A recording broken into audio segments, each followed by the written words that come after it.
In this video, we've done a lot to tighten up our front end already, but we're going to show you how to replace a track arm bar. We got a lot of that shimmy out, and we did the modification to the bolt hole, which was wallered out quite a bit. And they didn't get it all. We did move it around a little bit. We thought we had it all, but it moved it around. It moved it to a higher speed and not under braking. And we've already rotated the tires and replaced a lot of other parts if you saw the other video. And this time we're going to replace the track bar just to rule that out. And first thing we got to do is put the grease fitting in. That's the new track bar. So the first thing we need to do was put on the grease fitting. Now I hope you do not have as much trouble as we did, because we fought this thing for about 10 minutes trying to put it on there in 25 takes on video. So yeah, that's the first step. So our next step is painting the track bar after we put some masking tape over the boot and the grease fitting.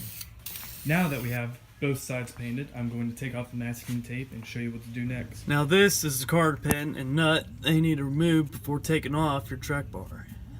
So your next step after you get the nut and card pin off is to take this pickle fork, get in there,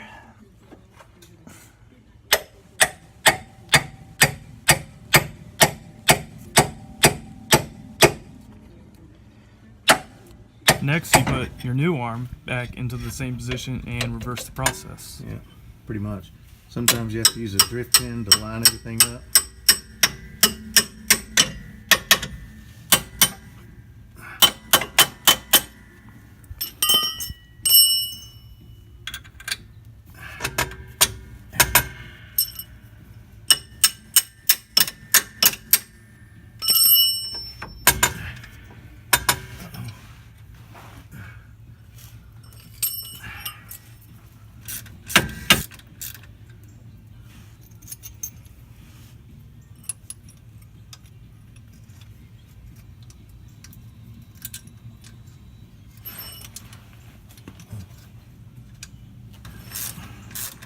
It's tightened. Now you leave that a little loose, then you may have to move this pin a little bit. It's going to be hard to move to start with.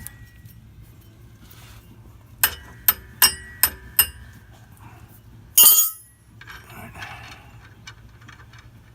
Stick this under there. Right there.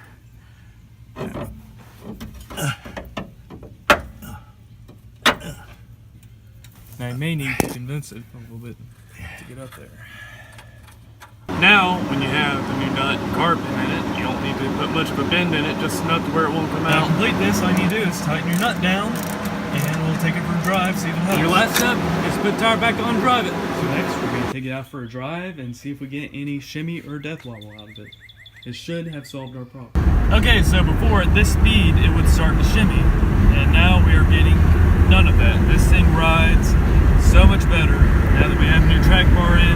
And this is after a lot of front-end modifications, which they are mentioned in this video and my previous video.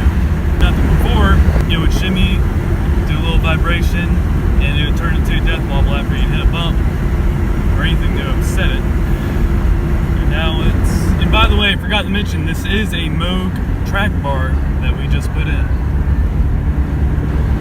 Thanks for watching. If you enjoyed the video, please like and subscribe.